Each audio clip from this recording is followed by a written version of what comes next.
Hello everyone, welcome back my one more mini vlog. ಇದು ಸಂಡೇಯ mini vlog ಆಗಿರುತ್ತೆ. ಇನ್ನು cleaning daily ಇವತ್ತು last day ಆಗಿರುತ್ತೆ. ಬಿಕಾಸ್ ನಾಳೆನೇ ಶ್ರಾವಣ ಇರೋದ್ರಿಂದ ಇವತ್ತೆಲ್ಲ ಫುಲ್ ನೀಟಾಗಿ ಕ್ಲೀನ್ ಮಾಡ್ಕೊಳ್ಳೋಣ ಅಂತ ಮಾಡ್ಕೊತಿದ್ದೆ.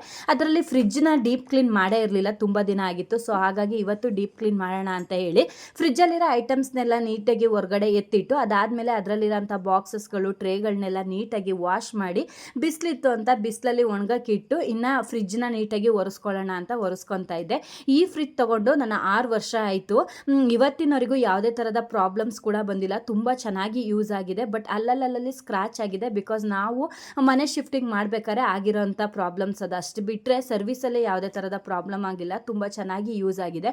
ನಾನು ಇದನ್ನು ಆನ್ಲೈನಲ್ಲಿ ತೊಗೊಂಡಿರೋದು.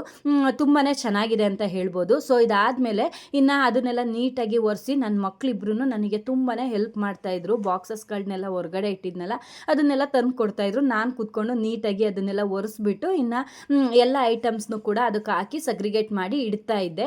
ನೋಡಿ, ನೀಟಾಗಿ ಆರ್ಗನೈಸ್ ಕೂಡ ಮಾಡಿಕೊಂಡೆ ಫ್ರಿಜ್ನ. ಮೊನ್ನೆ ತೊಗೊಂಡಿರೋ ಅಂಥ ಬಾಕ್ಸಸ್ಗಳನ್ನೂ ಕೂಡ ಅಲ್ಲಿ ಆರ್ಗನೈಸ್ ಮಾಡಿದ್ದೀನಿ. ನೋಡಿ, ತುಂಬಾ ಚೆನ್ನಾಗಿ ಕಾಣಿಸ್ತಾ ಇದೆ.